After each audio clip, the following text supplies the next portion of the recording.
একা একা খেয়েই যাচ্ছে, আমি কেটে নিয়ে এসছি এগুলো, তাই না বলো?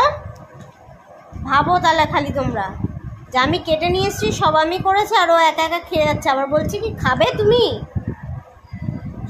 বলো, কি বলছো বলো? হ্যাঁ, আমাদের বাড়ির পাশে মানে রাস্তায় হচ্ছে 3টে বাঁদর এসেছিল, আর এইটা হচ্ছে 4 নম্বর বাঁদর। একে বের করিনি ঘর থেকে, তার কারণ হলো যে হচ্ছে যদি ওরা চিনতে পেরে যায় তাহলে নিয়ে চলে যাবে না, ওর জন্য। বলো। আমি ওর কথায় পাত্তাই দিচ্ছি না গাইস, তার কারণ একটাই, কারণ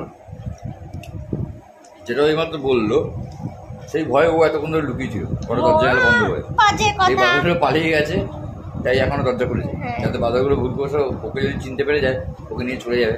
তো এই ভয়ে এতক্ষণ নিরমভাবে বসছিল, এখন কি দরজাটা খুলেছে। আর এই তরমুজ খাওয়া, তরমুজ কাটতে কাটতে নিজে 80% তরমুজ খেয়ে নিয়েছে, আর 20% যেটা বেঁচে ছিল সেটা হচ্ছে এই 3-4 পিস গাইস। এই 3-4 পিস এই যে গাইস দেখে নাও ওর মধ্যে কতগুলো হচ্ছে খেয়ে রেখেছে। দেখো গাইস, ঘোরাচ্ছ কেন? আমি এখানে 1 2 3টে খেয়েছি, আর 1 2 3 4 5 টুকরো করে আছে। পাবলিক দেখতে পাচ্ছে 5 6 7 8 টুকরো তরমুজ, এইটুকু সাইজের, পিস সাইজের 8 পিস তরমুজ এখানে কেটে নিয়ে এসেছে, আর বাকি 85% নিজে খেয়ে নিয়েছে। মানে পুরো তরমুজ আমি খেয়ে নিয়েছি কাটতে কাটতে, এবং খেতে খেতে বলছে যে বীজগুলো ফেল, বলছে তরমুজে বীজ ভগবান সৃষ্টি করেছে, কারণ ওই বীজ খেয়ে ফেলতে নেই, পুরো তরমুজ জুড়ে বীজ। কেন বলো তো? কারণ ওই বীজ ফেলতে নেই, ওই বীজ খেয়ে নিতে হয়। দিয়ে বীজ এখানে লেগে আছে, গড়ি গড়ি পড়ছে, ওটাকে টেনে খেয়ে নিচ্ছে। এই হচ্ছে অবস্থা। যেমন দেখো যে পেয়ারার এত বীজ, তো যদি ফেলারই হতো তাহলে কেন ওরকম ভাবে কেন পেয়ারাটা সৃষ্টি হতো, তাই না? যে হচ্ছে অত বীজ হতো, তরমুজও তাই।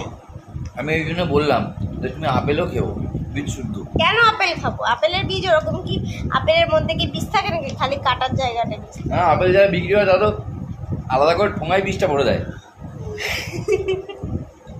ফালতু কথা খালি, এই কথা শুনলে মাথা খারাপ হয়ে যাবে। শোনো না, অসুখ বলুক।